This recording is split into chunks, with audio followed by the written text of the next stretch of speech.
대장동 사건 같은 경우에는 대장동 사건을 이 사건에서 왜 말하는지 제가 말씀드렸습니다. 좀 들어보시라고요.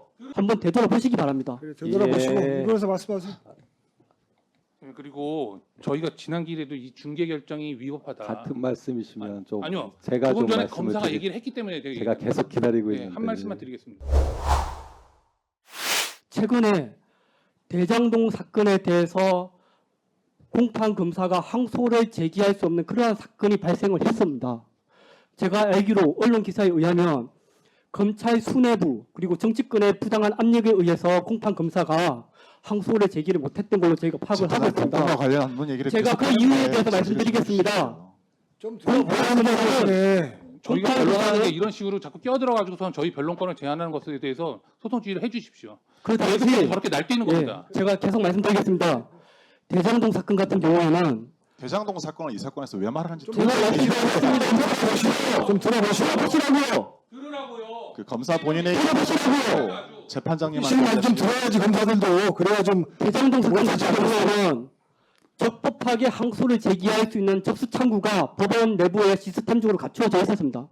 법원이 적법한 접수 절차를 구비를 하고 있었다라는 것입니다. 그런데 이 사건 같은 경우는 특검에게 변호인이 서류를 접수할 수 있는 그러한 접수 창구가 없었습니다. 대장동 사건 같은 경우에야 검사의 의지가 있었다면 당연히 항소를 할 수 있었겠죠. 저희들은 그 당시에 특검의 부당한 공소 제기에 대해서 대응할 수 있는 적극적인 의지가 있었음에도 불구하고 제도적인 법이 기관이 구성되어 있지 않았기 때문에 제대로 대응도 할 수 없었습니다. 근데 지금 대장동 그 사건에 대해서 지금 항소를 포기했다라고 하니까 검사들이 지금 집단 반발하고 있지 않습니까?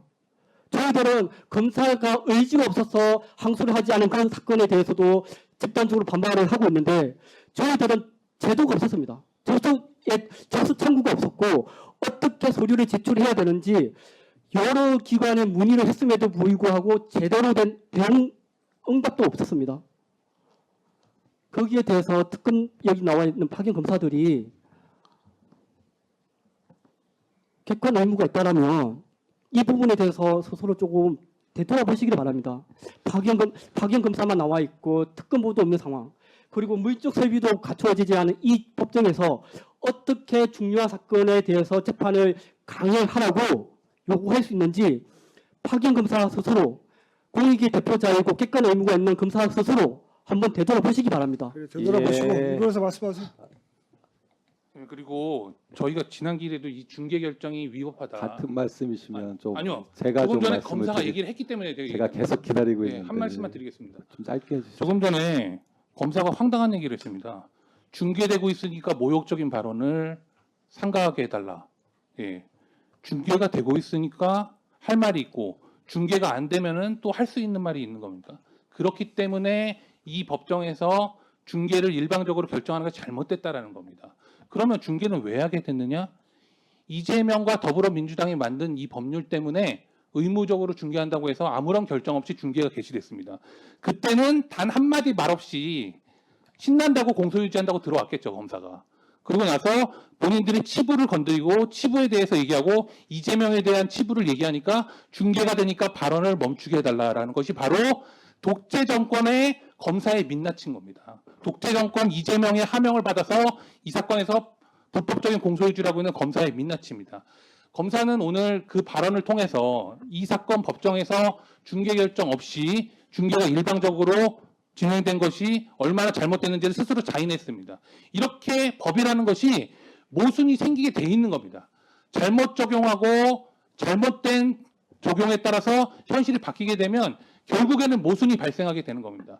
그 모순을 참지 못하고 스스로 중개 결정이 잘못됐다라고 얘기하는 것과 다를 바가 없습니다. 그리고 나서 그 책임을 마치 변호인이 어떤 변론을 하는 것이 잘못됐다라고 이야기를 한다면 그것은 바로 선우가 바뀐 얘기죠. 예, 앉으시죠. 이게 지금 진행이 안 되겠네요. 일단은 저희가 휴정을 하긴 해야 되고요. 뭐 책상 문제 때문에라도 잠깐 휴정을 하긴 해야 되는데